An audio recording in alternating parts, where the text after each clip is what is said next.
Bom dia. Quero manifestar mais uma vez a minha emoção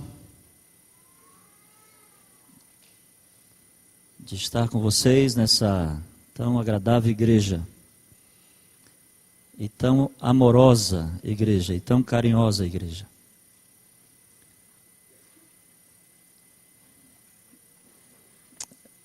Estou muito feliz porque, além de estar com os meus irmãos, eu estou com a minha família.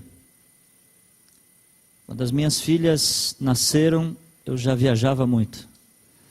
E raramente, dificilmente, eu tenho o privilégio de estar no sábado com toda a minha família. Minha esposa já foi apresentada, as minhas filhas, onde estão? Onde elas estão? Preciso vê-las. Genine e Jéssica. Onde está a Jéssica? Ali. Depois elas me chamam a atenção lá. Pai, por que o senhor fez isso, pai? A gente pagou mico. Os jovens são assim, né? Vamos ter uma semana, acredito eu, e tenho orado por isso, muito abençoada. Eu não tenho nenhuma pretensão além de pedir a Deus que coloque no seu coração e no meu coração a sua mensagem. De que você toda noite receba uma bênção muito especial. De que todos os dias você saia deste local agradável, aprazível, com Cristo no coração. Quero agradecer ao pastor, à esposa, ao Gabriel, a todos vocês. E tenho certeza de que Deus há de se manifestar muitas vezes, nesta semana. Eu sempre oro antes de começar a minha palestra, o meu sermão, e gostaria de fazê-lo nesse momento. Vamos orar. Grande Deus e nosso Pai, chegamos neste momento especial deste sábado, o culto divino. É o momento em que a Tua palavra será aberta. E eu queria, meu Deus, como o Senhor já fez tantas vezes, mesmo sem entender, que o Senhor se manifestasse aqui no meio do Teu povo. Toca os corações, fala-nos nessa manhã, sensibiliza cada pessoa que está aqui, a fim de que verdadeiramente tenhamos um encontro pessoal contigo, Senhor.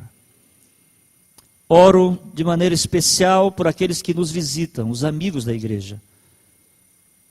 Se eles estão aqui, é porque há um propósito celestial. E eu tenho certeza que também serão tocados pelo Teu Santo Espírito. Aqueles que sofrem, os doentes, os desamparados, os necessitados, ó meu Senhor, esse não é o Teu propósito. Portanto, queira abençoar a todos. Em nome de Jesus. Amém. Eu preciso dizer apenas uma coisa antes de começar a minha mensagem. Talvez durante a semana, em algum momento do meu sermão, você se sinta incomodado com alguma coisa que eu vou falar. Quero dizer que eu não lhe conheço. Não sei a sua história. Não sei, não conheço a sua vida. Portanto, eu não estou aqui mandando nenhum recado direto. Eu estou simplesmente falando da palavra de Deus. E eu não gosto de deixar de falar aquilo que eu sei que eu tenho que falar. O meu propósito aqui não é magoar ninguém, pelo contrário. Meu desejo é fazer com que a palavra do Senhor traga muita alegria ao seu coração e à sua vida. A minha esposa, na historinha das crianças, ela perguntou da curiosidade. Eu sei que todos nós somos curiosos. Eu não me recordo se falei da última vez aqui, mas eu sou extremamente curioso. E agucei a minha curiosidade por ocasião da minha formatura do curso de enfermagem no ENA, quando o orador, na época vice-governador do estado, Gustavo Krause, ele disse o seguinte: curiosidade é sinônimo de inteligência. Aí eu me tornei mais curioso ainda. Eu sou extremamente curioso. Não chegue comigo em nenhum momento e diga assim, pastor, eu tenho alguma coisa para lhe falar, mas só depois. Isso aí acaba comigo. É terrível. Eu paro em todos os acidentes, qualquer tumulto aguça a minha curiosidade e já quase morri por isso. Eu estava com o pastor Jobson lá em Manaus e tinham acabado de assaltar a escola batista e haviam matado um cidadão e ele estava dentro do carro morto e eu disse, Jobson, eu vou parar. Esse pastor, o tumulto está grande, não, mas eu vou parar, eu tenho que olhar lá, se eu não olhar eu não durmo. Eu fico pensando, será que era um amigo, será que era alguém que eu conhecia? E quando eu me dirigia para o carro, alguém passou correndo, ensanguentado, e as pessoas começaram a correr, e eu corri também. Acontece que ali haviam alguns policiais civis, e começaram a correr, e um deles caiu com a metralhadora na mão, e disparou uma rajada de metralhadora. Eu só me lembro de ver uma janela e pular a casa de uma senhora idosa, e ela começou a gritar, o ladrão está aqui, o bandido está aqui. E eu gritando para ela, não sou o bandido, eu só estou correndo, com medo dos tiros, só isso.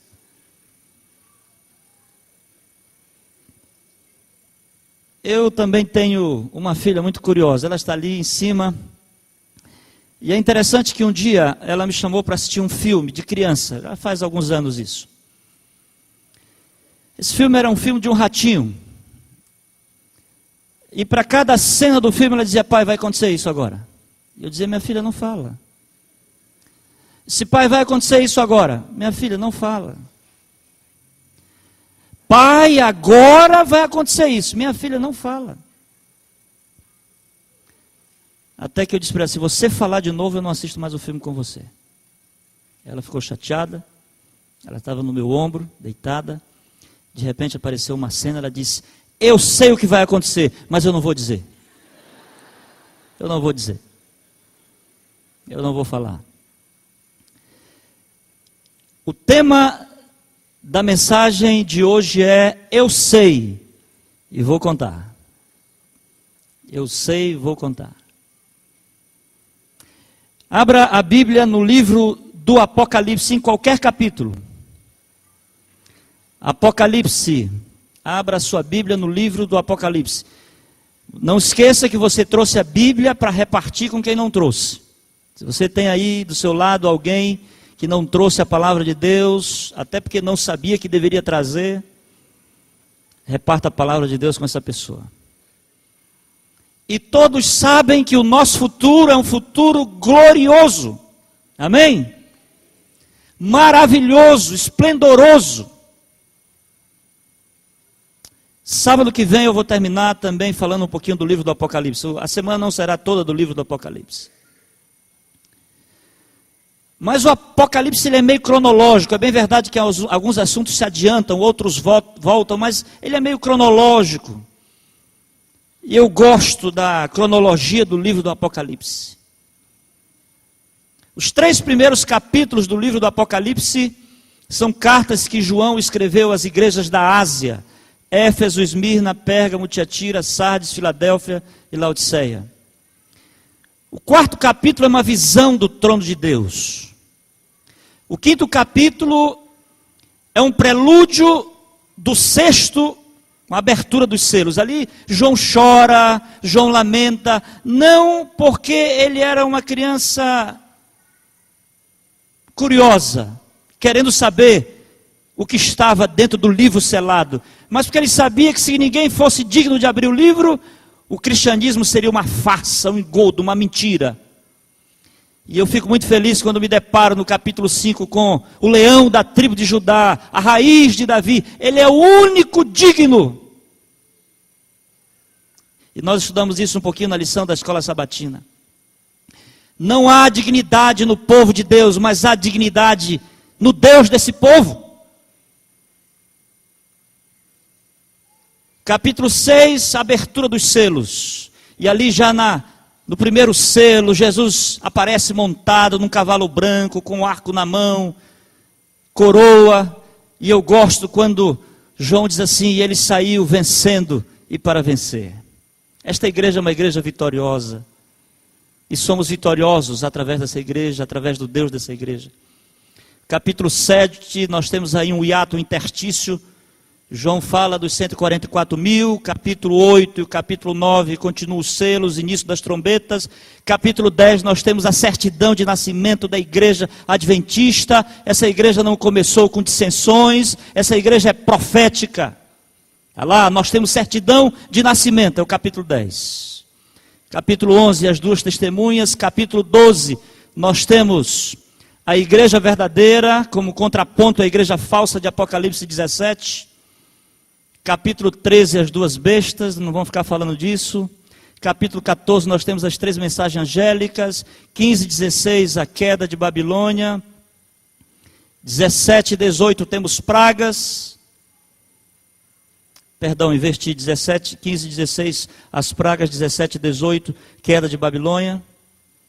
Eu quero dizer uma coisinha sobre as pragas para vocês rapidamente. Vocês sabem que essas pragas atingirão massivamente aqueles que rejeitaram o evangelho. E na sétima praga vai cair pedra de 1 talento, mais de 30 quilos. E sabe o que é que eu digo?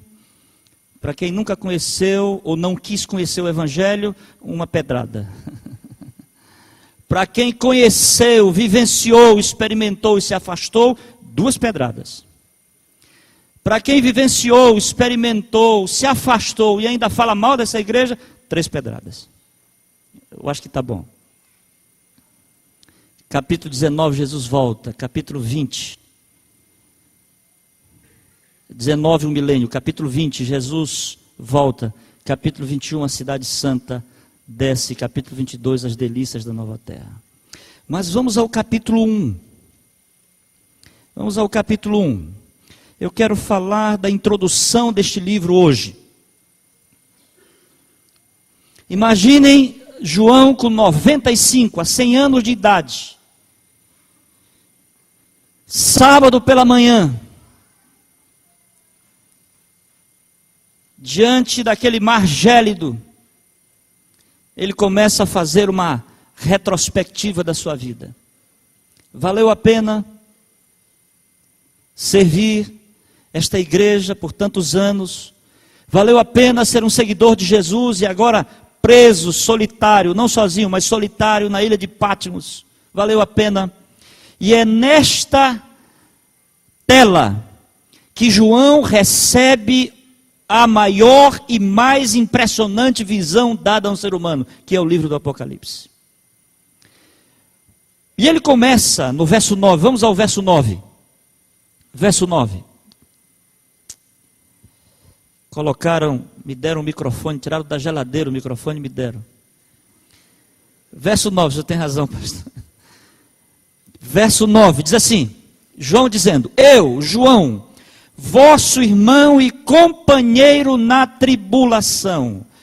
Eu, João, e vosso irmão, companheiro na tribulação. Escute, eu não fiz isso propositalmente. Da outra vez eu falei aqui sobre os sofrimentos, e falei que todos nós passamos por situações vexatórias, difíceis. Todos nós sofremos, todos nós choramos, todos nós temos problemas, todos nós temos dificuldades. Um dia o meu pai estava sofrendo por uma situação, alguém que o estava perseguindo. Eu deveria ter uns 13 anos de idade, 14 anos. E eu estava ali perto dele e ele disse para um amigo dele chamado Adão: Adão, eu vou sair dessa cidade, eu vou embora daqui porque aqui é muito sofrimento. E ele disse assim: para onde você vai, irmão Ezequias? O nome do meu pai é Ezequias também. Eu vou para outro lugar, eu quero sair daqui. E esse Adão disse para ele: olha, lá você vai passar pela mesma situação, porque o diabo também está lá. João, ele começa o livro do Apocalipse, até para servir de contraponto à glória que ele vai falar a partir do capítulo 20, falando das tribulações. E na última ocasião, naquele sábado que eu estive aqui, eu falei de situações vexatórias, mas devido ao pecado, devido às nossas atitudes, devido à atitude de outras pessoas. Mas João está falando aqui de um sofrimento diferente. João está falando aqui do sofrimento causado pelo Evangelho. E vocês sabem, irmãos, de que nós somos adventistas do sétimo dia extremamente provados. Exatamente devido à bandeira que nós levantamos, a bandeira de Jesus, a bandeira do Evangelho, do mais puro e cristalino Evangelho. E eu definiria tribulação aqui neste contexto de João, eu até escrevi alguma coisa ontem à noite, são acontecimentos gerados pela nossa fé e pela palavra de Deus, em contraponto à avalanche de pecados personificados em seres humanos. Nós sofremos por causa da nossa fé. E João estava na ilha de Patmos, não porque matou ninguém, porque tinha uma índole distorcida, porque não era um homem de moral, nada disso. Ele estava ali em circunstâncias desfavoráveis, exatamente por causa do Evangelho. Escute o que eu vou dizer aqui agora. Se o Evangelho que você pratica não traz a você nenhuma tribulação, esse Evangelho não é o Evangelho da Bíblia. Tribulação, em outras palavras, são as multas que nós recebemos por andarmos na contramão do mundo. Nós estamos no sentido oposto, nós estamos no sentido contrário. E se o Evangelho de Jesus não traz a você nenhuma tribulação, eu gostaria que você fizesse um check-out, um check-in, uma análise, fizesse, eu errei a palavra, check-up. Pelo amor de Deus. Não leva isso ao vivo.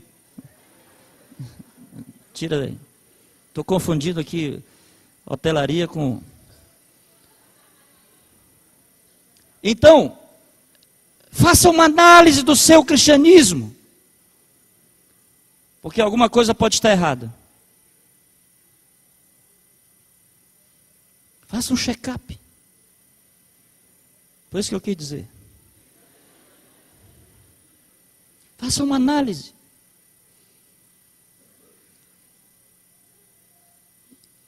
O Evangelho, ele provoca tribulações,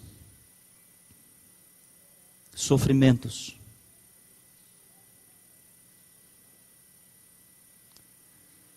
Talvez a multa que você já recebeu foi a multa do seu patrão dizendo assim: olha, você está despedido por causa do sábado. Isso não é uma tribulação provocada pelo Evangelho. Talvez a esposa recebendo uma multa do esposo dizendo assim: olha, eu estou lhe abandonando por causa da sua fé. E João, ele se apresenta como um homem de tribulação. E eu até gostaria de enfatizar esse aspecto: quanto mais perto de Deus, quanto mais perto do Evangelho, tanto maior será ou serão as nossas tribulações. Vocês sabem que tem gente que vem para a igreja exatamente para se ver livre das tribulações. Ah, pastor, eu preciso aceitar o Evangelho, porque eu estou com tanto problema e eu quero ir para a igreja. Tudo bem, o Evangelho produz felicidade, paz interior. Davi dizia: eu logo pego no sono, não preciso de remédio, porque o Senhor está comigo, o Senhor é minha força, minha fortaleza. Não temas, lá em Isaías, eu sou contigo, te fortaleço, te ajudo. Tudo isso é verdade. Mas o Evangelho, ele nos coloca diante de situações difíceis. E vou dizer uma coisa, meu irmão e minha irmã, nós encontramos tantas desculpas e tantas razões para não seguirmos esse Evangelho que é puro, que é cristalino, que é a vontade de Deus. Nós damos tantas desculpas. Durante a semana vou tocar com certeza em algumas delas, mas me impressiona a capacidade de gerar desculpas para não seguirmos o Evangelho de Cristo como nós devemos seguir. E se preparem, porque outras tantas virão aí. É um filme que eu assisto em casa, assim no cinema, é a mesma coisa. O futebol que eu vejo em casa, eu vejo lá no estádio, a mesma coisa, não faz diferença nenhuma. Daqui a pouco se prepara, não, eu matei porque todo mundo morre mesmo, eu aproveitei e já matei. Né? Estou até ajudando.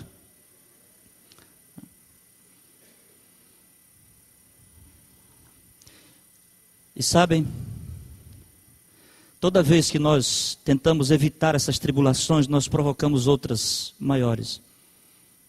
Um dia, Eu vou contar muitas histórias, eu gosto de histórias, e quando eu conto uma história, eu quero que vocês saibam que ou eu ouvi de alguém que eu dou crédito, ou eu vi, ou eu presenciei. Quando eu não tiver convicção da história, eu conto para você. Eu vou contar essa história aqui, mas não sei se... Mas eu me hospedei em um hotel, e quando a pessoa que atende ali, pega as malas, ele se aproximou de mim, eu falei para o pastor Montano Barros, que já deve ter vindo algumas vezes nessa igreja.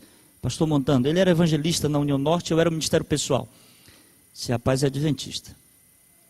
Porque a gente conhece crente, eu conheço. E ainda conheço, graças a Deus. Não sei se vai chegar um tempo que a gente vai, será que é, será que não é? E eu disse para ele, é adventista, é crente. E ele entrou no elevador com as malas, eu disse assim, rapaz, eu queria te fazer uma pergunta. Ele disse, pode fazer, você é crente? Ele disse, sou. Qual é a sua igreja? Ele disse, eu sou adventista do sétimo dia. Eu digo, tá vendo? E eu faço uma pergunta básica para uma pessoa que me diz que é adventista. Eu não pergunto nada sobre sábado, sobre santuário, sobre lei, sobre... Eu pergunto assim, quem é o seu pastor? Que um verdadeiro adventista sabe o nome do seu pastor. Quem é seu pastor? Ele diz assim, pastor Amorim. Pastor Amorim, tudo bem, eu conheço o pastor Amorim. Dei um abraço nele. Isso era sexta-feira de manhã. Quando foi sexta-feira à noite, 19 horas, quando eu estava saindo, o pastor vindo me buscar para ir para o evangelismo, o meu irmão estava lá trabalhando. Aquele que disse que era adventista. Eu olhei, fiquei calado, não falei nada. Eu vou passar aqui vários dias, em algum momento eu vou falar com ele e conversar o que está acontecendo.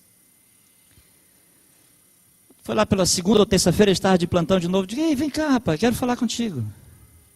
Vem aqui, quero bater um papo contigo, senta aqui. Já até sei o que o senhor quer falar. Eu disse, já? É o quê? Ele disse, é porque eu estava trabalhando no sábado. Eu digo, não, mas já que tu tocou no assunto, vamos falar sobre esse assunto aqui. Já que tu... Por que você estava trabalhando no sábado? Ele disse, pastor, deixa eu contar a minha história aqui, que o senhor vai entender que eu tenho razão. Consegui o primeiro emprego. Na hora que iam me fichar, lá no norte diz isso, eles dizem assim, eu ia ser fichado, não sei se dizem aqui também. Parece delegacia de polícia, né?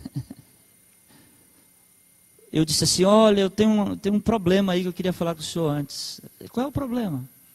Rapaz, é que eu não trabalho no sábado, eu sou adventista. Eu queria abrir um parênteses. Quando você for conseguir um emprego, não faça esse tipo de abordagem. Eu tenho um problema. Eu tenho uma dificuldade. Diga para a pessoa o seguinte, olha, eu tenho uma notícia para te dar que você não vai nem acreditar. De tão boa que é. Qual é, rapaz? Olha, eu trabalho segunda, terça, quarta, domingo, à noite, feriado, na chuva, no sol, no frio. Eu trabalho a hora que você precisar. Conte comigo. E não cobro nem hora extra. Se quiser me pagar, me paga. Mas nem hora extra eu cobro.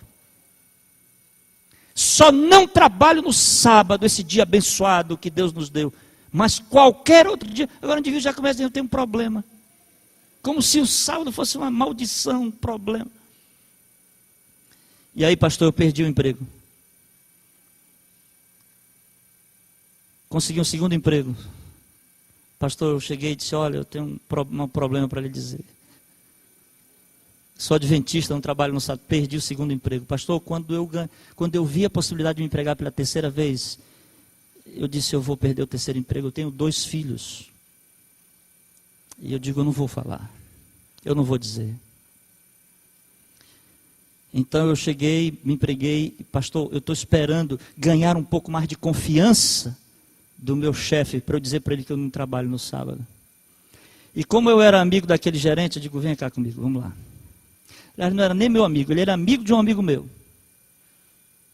Cheguei lá, disse, senhor Francisco, conhece funcionário aqui? Conheço, gente boa, pastor, entrou um dia desse aí com a gente, estava pouco tempo aí com a gente, mas gente boa. O senhor sabia que ele é adventista do sétimo dia?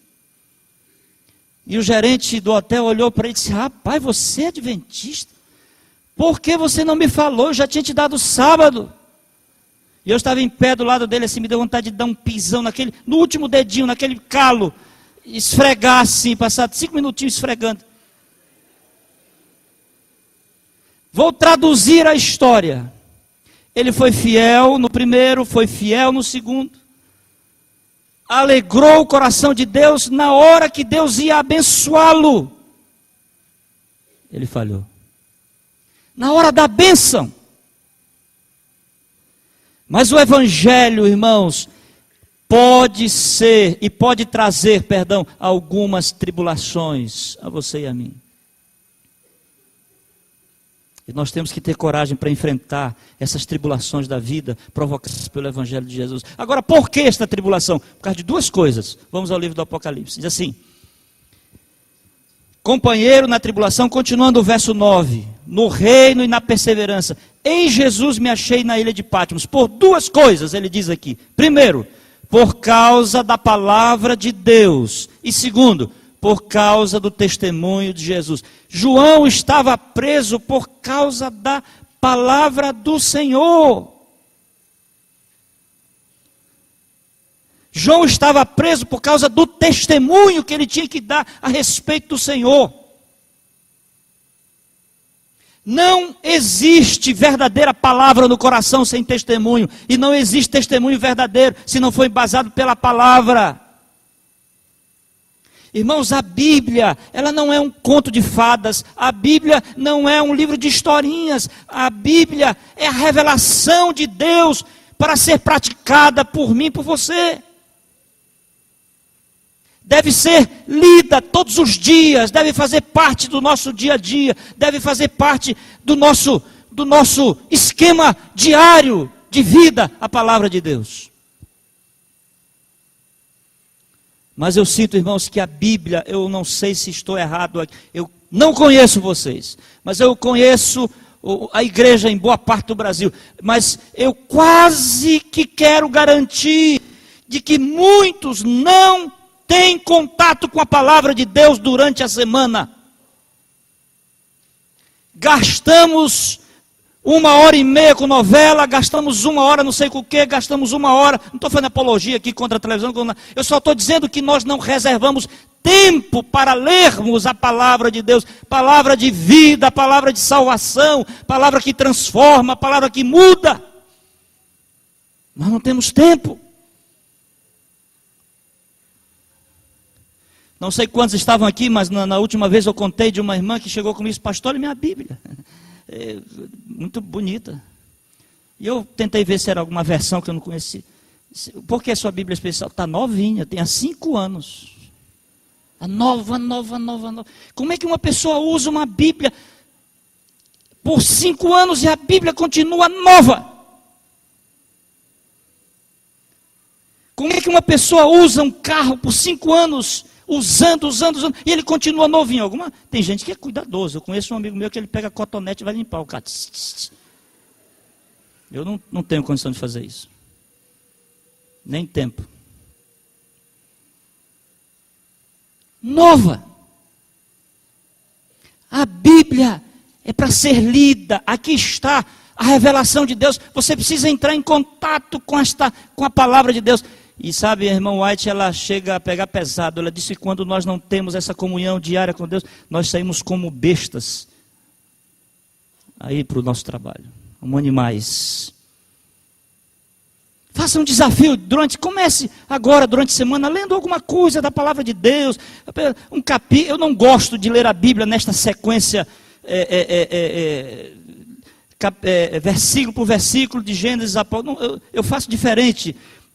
Esse tipo de leitura é para quem entrou agora na igreja, está ali, não precisa sistematizar o seu estudo mais. Gênesis 1, você sabe que Gênesis é o livro mais lido da Bíblia. Todo mundo começa dia 1º de janeiro, com capítulo 10, ninguém me lê mais. Eu gosto de ter um estudo um pouco diferenciado, porque mais importante do que ler a Bíblia toda no ano, é ler a Bíblia o ano todo. Você não precisa se orgulhar. Eu li a Bíblia 2, 3 vezes no ano. Não é isso que Deus quer. Deus quer que você tenha comunhão o ano todo com Ele, através da sua palavra. E sabe, irmãos, nós estamos perdendo alguns princípios, perdendo não, mas a igreja não está vivendo alguns princípios, porque não existe mais esse contato com a palavra de Deus. Um dia eu estava numa campal, no Maranhão, e nesta campal alguém me convidou para almoçar, eu fui almoçar na casa dele. Quando eu voltei, a igreja toda, praticamente, como toda aqui, não estou dizendo todos, mas na grande maioria, estavam num belíssimo rio na frente da campal, tomando banho, jogando bola. Lá no Pará se diz, pira se esconde, correndo e tal. Eu mudei todo o que eu ia fazer durante a tarde com a igreja, para chamar a igreja para falar do sábado, dos limites do sábado, do respeito que nós temos que ter pelo sábado. Exatamente há 8 dias, no sábado anterior, a Melissa Barcelos estava cantando na inauguração da TV Novo Tempo em São Luís. Tivemos 10 mil pessoas em praça pública. Eu fui buscar lá no hotel. E eu estou contando, citando o nome, porque a experiência me ajudou muito. Depois até mandei um e-mail para todos os pastores do campo onde eu trabalho. Ela chegou com um recepcionista e fez uma observação. E eu fiquei preocupado, será que alguma coisa não está bem aí no hotel? E eu me aproximei para ver o que é que tinha acontecido. E eu descobri que a Melissa tinha dito assim, olha, hoje no sábado não arrume um quarto. Não arrume um quarto. É sábado. Espera aí, como é que está a nossa vida, nossa casa, os limites do sábado, o respeito pelo sábado? Me recordo que eu fui pregar numa determinada igreja, e eu estava ali no auge do sermão, e o Brasil estava jogando 10 e pouco da manhã, e eu vi aqueles eles estavam transmitindo um ao outro quanto é que estava.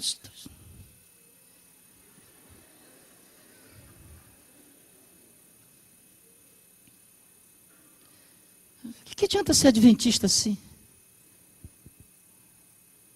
Eu gosto de responder perguntas. Eu estou aqui tocando no sábado, hoje é sábado, eu gosto de responder perguntas. Nós temos campais, pode escrever perguntas, e eu estou escrevendo um livrinho que eu quero lançar, Teologia ao Alcance de Todos. Só perguntas assim que a igreja... E tem assim umas 10 perguntas que se repetem praticamente todas. E um dia assim, podemos ligar o videocassete para gravar alguma coisa no sábado? Naquela época era videocassete. Eu respondi, olha irmão, pode. O mandamento não diz que não pode. Lá diz, honra teu pai, lembra-te do Senhor para não fazer nenhum trabalho, nem tu, nem tua filha. Não fala lá, nem o videocassete, só fala. Não? Mas quando o indivíduo está gravando ali no sábado um programa que ele quer assistir, sabe que não pode, ele passa pelo quarto, ele é curioso, ele quer saber se está gravando. Ele passa assim.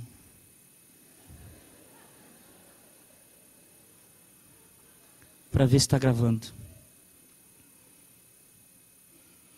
Está pecando ou não está? Está. Por causa da palavra. Estava preso por causa da palavra de Deus. Agora eu vou fazer uma pergunta a vocês, jovens da minha igreja. Jovens, todos vocês. Eu até falei no vídeo que juventude não é idade, é o estado de espírito. Eu sou jovem, eu sou jovem. E muito jovem. Vou fazer uma pergunta a vocês. Se nós não conseguimos ser fiéis a algumas coisas que são tão grandiosas na palavra de Deus como o sábado, nós vamos alcançar fidelidade em outros aspectos menores que aparentemente são insignificantes? Um dia você vai ter que escolher entre o sábado e o domingo, entre a vida e a morte. Nós vamos ter força, estrutura cristã para resistirmos a algumas situações que nos serão colocadas logo à frente.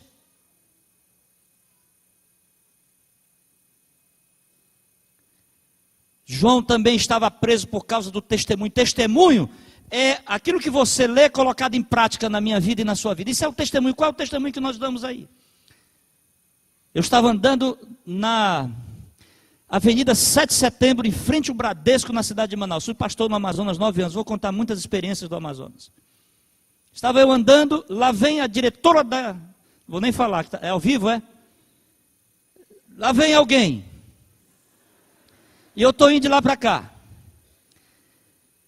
E eu vi que ela ficou completamente desestruturada quando me viu. Mas, onde está um adágio no Pará, que diz assim, no norte do Brasil, quem tem vergonha não faz vergonha aos outros. Eu passei por ela, ela passou por, oi irmã, tudo bem? Oi pastor, tudo bem? No sábado, pela minha agenda, eu estaria na igreja daquela irmã. E ela me procurou, pastor, eu quero conversar com o senhor. Pois não, irmã. Podemos ali na sala? Podemos. Pastor, eu queria lhe pedir perdão. Perdão? Mas por que perdão? Naquele dia o senhor me encontrou daquele jeito, pastor. Eu confesso, eu não estava vestido como um adventista do sétimo dia. E eu queria lhe pedir perdão. Fiquei com tanta vergonha do Senhor que o senhor não imagina. Passei a semana toda pensando nisso. Eu digo, irmã, não, olhe, por mim pode esquecer esse assunto. Eu nem lembrava mais.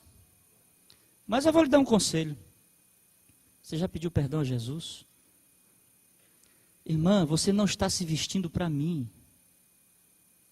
Nós nos vestimos para Deus, para a glória do seu nome.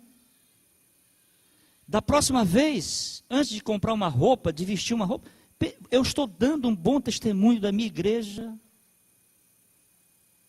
Você sabe, irmãos, eu acho que nós deveríamos despertar a curiosidade dos irmãos. Eu gosto de andar com Bíblia grande. Eu tenho várias Bíblias grandes em casa. Sabe, você anda com a Bíblia grande, você sabe que isso desperta. Hoje nós temos umas biblinhas desse tamanhozinho, dá até para colocar assim, bem pequenininho, bem bichitinho assim. Né? Daqui a pouco já tem a Bíblia no celular, no iPhone, não sei lá onde aí, no smartphone tem a sua Bíblia. Mas quando você anda com a Bíblia, já fui abordado muitas vezes. O senhor é crente? Que religião o senhor é? E ali já começa um estudo bíblico. João estava preso exatamente por causa do testemunho de Jesus e da sua palavra. E a minha mensagem nesta manhã, eu gostaria que fosse aguçado no meu coração e no seu coração o desejo de sermos fiéis à palavra. Custe o que custar, aconteça o que acontecer, Deus precisa de homens e mulheres que não se vendam, que não se comprem, que sejam fiéis a Deus como a bússola é o polo. Irmãos, o céu está disponibilizado, foi disponibilizado a todos, mas nem todos irão. É para um povo especial. E eu, quando falo aos jovens da minha igreja, eu digo isso, é para quem quer. Eu estava fazendo a inauguração de uma grande loja, depois o dono me chamou a atenção, porque eu andei falando disso aí. E lá tinha uma torneira cara, acho que era 3 ou 4 mil reais a torneira.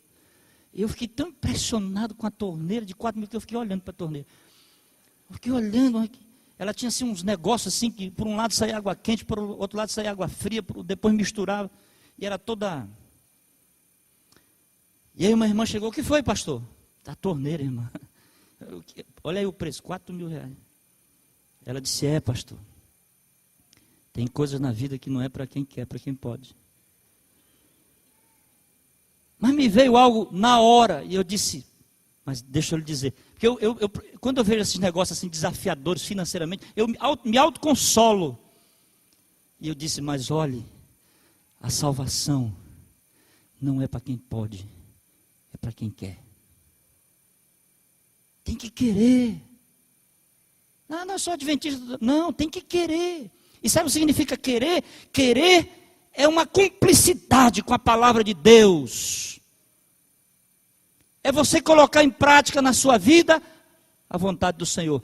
Como nós vimos na lição, não estou falando de perfeccionismo, não. Eu estou falando de querer, de lutar por fazer a vontade do Senhor. Eu ouvi uma experiência de um pastor chamado Bascom. E vou contar essa experiência para vocês. Essa experiência me marcou. Eu vou dizer o nome do pastor que estava envolvido, mas não é para rir. O nome do pastor era Pastor Shibata. Pastor Shibata foi ser missionário na China. China comunista. E um dia ele estava lá na sua casa e chegaram 2 policiais. Bateram a porta e na hora que o pastor abriu a porta, eles detonaram uma pergunta. terrível. Pastor, viemos aqui só saber de uma coisa. Quem é mais importante? Quem é mais importante, Jesus ou o imperador? Pastor Shibata sabia da complexidade da pergunta e disse: Jesus. Jesus é mais importante que o imperador. Então nos acompanhe. Levaram o pastor para a cadeia. No outro dia, o responsável ali pela delegacia mandou chamar o pastor. Pastor, uma noite na cadeia, às vezes, dá uma revigorada na mente. Nós vamos lhe fazer a pergunta de novo. A resposta é simples, mas o senhor pode continuar aqui ou pode sair. Quem é mais importante, Jesus ou o imperador? Jesus. Ok, pastor, então volte para a cela. Uma semana depois, colocaram o pastor, a esposa, os 2 filhos do pastor numa sala, trouxeram o pastor para uma outra sala. Pastor, está vendo aquela mulher? Estou. O senhor ama essa mulher? Amo. Está vendo aqueles meninos ali? Sim. É os seus filhos? São. O senhor ama os seus filhos? Amo. Quer voltar para casa? Quero. Então responda a pergunta: quem é mais importante, Jesus ou o imperador? E ele, olhando para a esposa, para os filhos, com lágrimas nos olhos, ele disse: Jesus é mais importante. Começava ali um sofrimento de 3 anos e meio.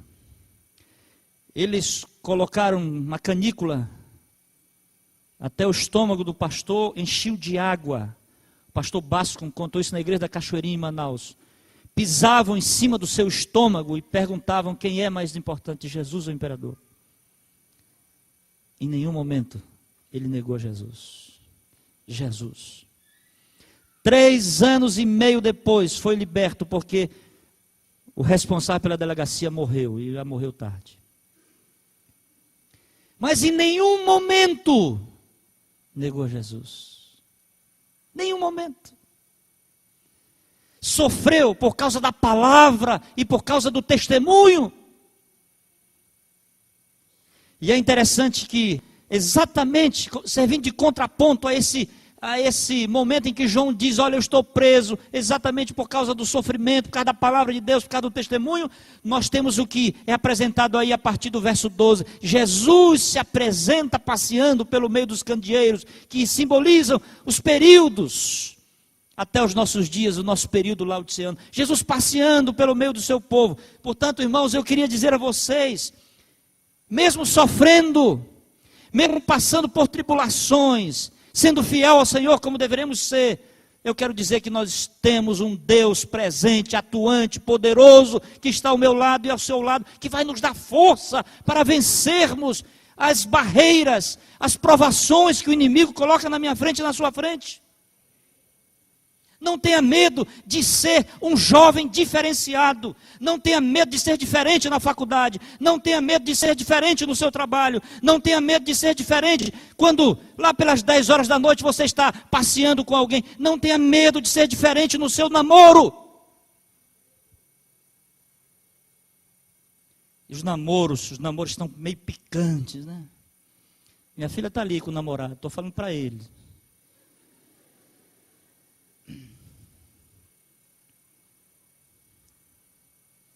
Aqueles namoros ali, 10, 11 horas da noite. Sabe, eu fui agora a um acampamento de jovens, há uns 2 anos atrás. O pastor me ligou: pastor, conseguimos um terreno aqui bom para... Irmãos, entrei numa Toyota e haja passar rio, passar ponte. E até que cheguei lá no... Eu disse: esse terreno aqui é para acampamento ou para o período da perseguição? Tão longe, no meio do mato, lá no... E fechado de mato ao redor. Eu digo: pastor, você tem que colocar vigias aqui em tudo quanto é lugar. Porque até os jovens da igreja, eu não sei o que é que eles querem com o escurinho. Eu fico imaginando que é para orar, tá, ler a Bíblia. Um versinho da Bíblia cada um aqui. Só pode ser, irmãos. Não tenha medo de ser diferente, porque nós temos um Deus poderoso que há de nos ajudar a vencermos as provações, as barreiras, as dificuldades que o inimigo coloca à minha frente e à sua frente. E Deus poderoso, que pode tudo, que providencia tudo, que soluciona tudo. que resolve tudo, desde que seja da sua vontade. Um dia eu estava em Manaus, trabalhava na União, morava em Belém, cheguei no hotel em Manaus, liguei a televisão e comecei a procurar um canal para vir, e ali estava a 42ª, se eu não me engano, reunião dos nossos irmãos da Assembleia de Deus. E um pastor pregando. E de repente, no meio do sermão, ele disse assim: o nosso Deus é tão poderoso, o nosso Deus é tão grandioso, que já tomou as chaves do diabo da casa dele. Já tomou as chaves da casa dele. E eu digo: meu Deus, chaves da casa do diabo. Eu nunca vi isso aí na Bíblia. Foi quando ele leu Apocalipse capítulo 1, verso 18, diz assim: aquele que vive, estive morto, mas eis que estou vivo pelos séculos do século e tenho as chaves da morte e do inferno. Deus poderoso, Deus grandioso, que pode te ajudar a ser fiel, a ser diferente, a ser provado pela palavra de Deus e pelo testemunho de Jesus. Jovens da igreja de Porto Alegre, eu quero desafiá-los nessa manhã. Vamos ser diferentes. Não é a semelhança que traz a atenção. É exatamente a diferença. É o contraste que provoca a curiosidade. Porque você é assim. Minha filha faz o 2º ano de odontologia. Quando eu fui deixar o primeiro dia na faculdade, fui deixar preocupado. Sempre estudaram em escola adventista, desde quando começaram ali com 6 anos, 7 anos de idade. Minha filha, todo mundo precisa saber que você é adventista na faculdade. Quando ela entrou no carro, minha filha, já sabem que você é adventista. Pai, é o primeiro dia de aula, calma. Minha filha, já é um dia. 2º dia, já sabem? Já, pai, já falei para minhas amigas. Que bom. É a diferença que provoca a curiosidade. Porque você é diferente. Eu estava lendo uma revista evangélica não adventista. E nessa revista, não sei se por tendência cristã, era uma revista tendenciosa no aspecto cristão, que disse assim: por que Kaká é o jogador que as meninas mais sonham em casar com ele? E lá na reportagem dizia que não é a beleza de Kaká, porque eu não acho ele bonito, eu sinceramente eu não acho. Eu acho o pastor de vocês muito mais bonito que o Kaká. Diz que não é a beleza que chama tanto a atenção, é o caráter, são os princípios que ele prega, que ele fala. Eu casei virgem.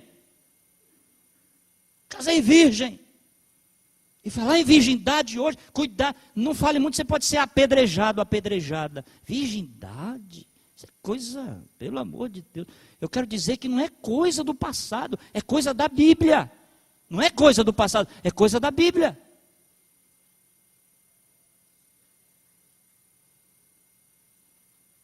Mas conte com Deus, porque Deus quer contar com você.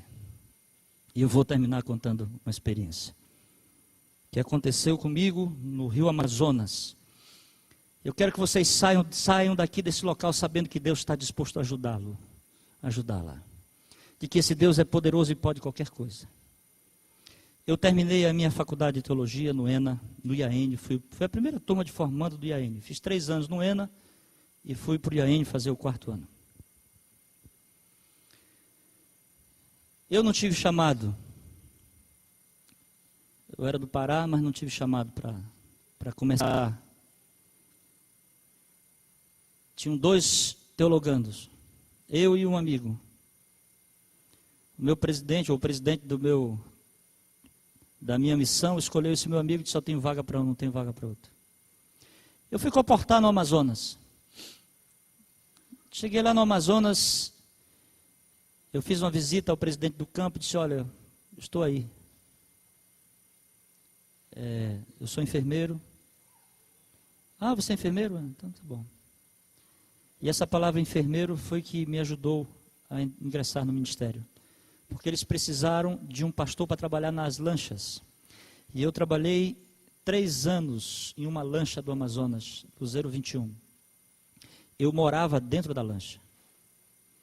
Casei quando estava na lancha, e minha esposa que está ali ainda passou um pouquinho mais de 1 ano comigo na lancha. Eu quero dizer que as maiores alegrias do ministério eu passei naquele barco. E as maiores provações da minha vida e do meu ministério eu também passei naquele barco. Nós não tínhamos casa. Só tinha na lancha um vaso sanitário, não tinha chuveiro. A minha esposa tinha que tomar banho fora da lancha. Imagina a provação, uma mulher tomar banho fora da lancha. Tinha que tirar a lancha. Mas ali passamos 3 anos.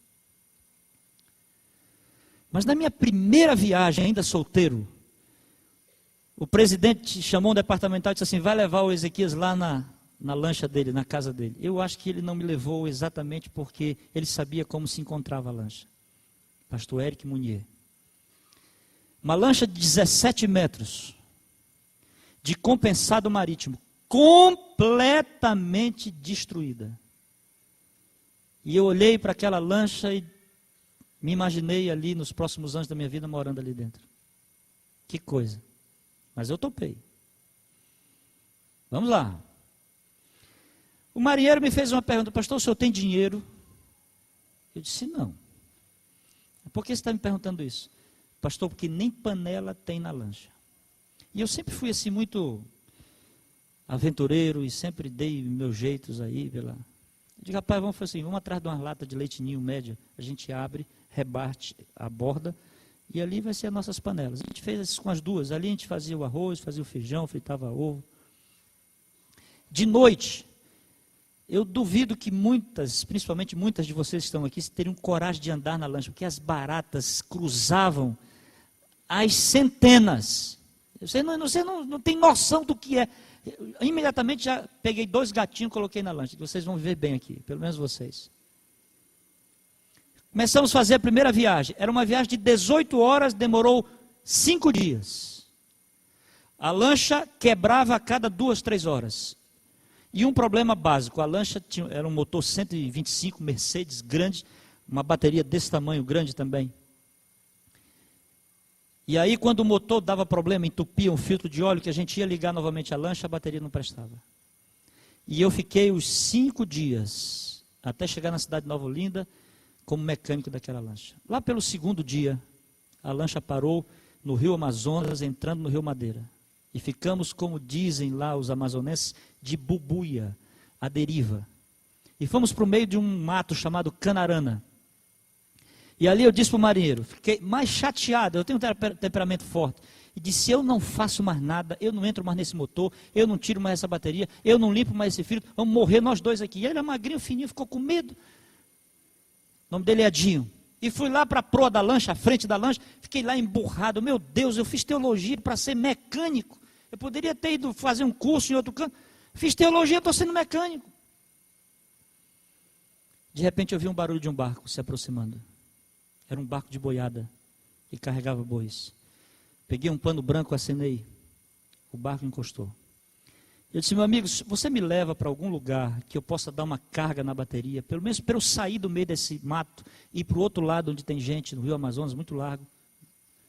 Eu disse, não, tudo bem. Peguei a bateria, coloquei no barco e saímos. Ele disse, pastor, eu vou entrar no Paraná de Altazes. Pode entrar. Escute, estou falando do Amazonas. Não sei quantos conhecem o Amazonas. Estou falando do meio do nada. Saímos. 3 horas depois encontramos um flutuante, uma casa dentro d'água. Que quando a maré sobe, o rio sobe, a casa sobe junto. É um comércio. E veio um cidadão forte me atender. E eu todo sujo, de graxa, peguei a bateria, coloquei assim. Disse para ele, olha, eu sou pastor da Igreja Adventista do 7º dia. Estou com uma lancha bem aqui, a 3 horas daqui. E eu preciso dar uma carga nessa bateria, para que eu possa sair do lugar onde eu estou. Ele disse, ficou me olhando alguns segundos. Disse, tudo bem, pastor, eu vou lhe ajudar. Me espere aqui. Pegou a bateria, colocou dentro de um barquinho voador e saiu com a minha bateria. Aquilo me deu uma angústia de alma tão grande. Meu Deus, eu vou para o 3º dia nessa situação, agora ele roubou minha bateria. A única velhinha que eu tenho, ele foi embora. E agora eu estou aqui sozinho, não sei nem se ele é o dono daqui. De repente ele está passando por aqui, colocou minha bateria e levou embora. E eu fiquei lá, olhando para ele, olhando para o nada, perdão. Daqui a pouco eu vejo o barulho. É ele. Amém. Encostou. Mas quando eu olhei para dentro do barco, eu não acreditei. Minha bateria não estava lá. Tinha uma bateria maior, nova. Amém? E o preço? Eu digo, meu Deus, eu não tenho um centavo, não tinha nem um relógio para dizer assim, ó, fica com o meu relógio, me dá a bateria, depois eu volto te pagar. Nada. E eu aprendi uma coisa cedo na vida, pelas dificuldades que eu passei. Quando você não pode comprar, não pergunta. Isso é básico. Tem gente que vai para o shopping, não pode comprar. Quanto é isso aqui? Como se fizesse alguma diferença, é caro ou barato. Não pode. Só fica olhando. Não, estou só olhando aqui e tal, obrigado. A dizer isso para as mulheres, ela não entra na cabeça, eu sei que não entra. E eu digo, eu não vou perguntar. Ele pegou a bateria, colocou aí, disse, está aí, pastor. Eu, pois é, rapaz, ó, nova, né? É nova, que bom. Pois é. Foi longe? Foi buscar longe a bateria? Não, foi aqui perto. Que legal. E eu olhando para a bateria. E ele não falava nada, e eu não perguntava nada. Até que eu decidi, meu irmão, quanto é a bateria? Ele disse, nada, eu estou dando. Nada? O senhor está me dando a bateria? Sim. E eu me emociono assim muito fácil, né? Eu olhei para ele e disse, mas por que o senhor está me dando a bateria? Ele disse assim, pastor, há 10 anos atrás, uma lancha da igreja adventista do 7º dia salvou a minha vida. Chegou o dia do pagamento, leva a bateria. Eu peguei aquela bateria chorando. Quando cheguei na lancha, o Edinho, o meu marinheiro, disse assim, pastor, aonde o senhor conseguiu uma bateria nova no meio do Amazonas? Quando eu assumi a União Norte Brasileira, na área de Ministério Pessoal, eu contei essa experiência para mais de 1.500 líderes. E sabe, tem gente que às vezes não acredita. E quando eu estava contando a história, isso já fazia 10 anos que eu havia saído da lancha, quando eu estava contando a história, se levanta, 10 anos depois, o meu marinheiro, o Edinho, disse assim, é verdade, eu era o marinheiro do pastor. E eu saí, naquele dia, da casa desse cidadão, tendo convicção plena, que por maiores dificuldades que eu passasse no meu ministério, do meu lado tinha um Deus poderoso que poderia facilitar a minha vida, o meu caminho. E é esse Deus que quer estar com você na sua luta de viver pela palavra e pelo testemunho de Jesus. Ele quer estar ao seu lado. Nós teremos uma mensagem musical, o Mateus vai cantar e eu queria terminar com um apelo.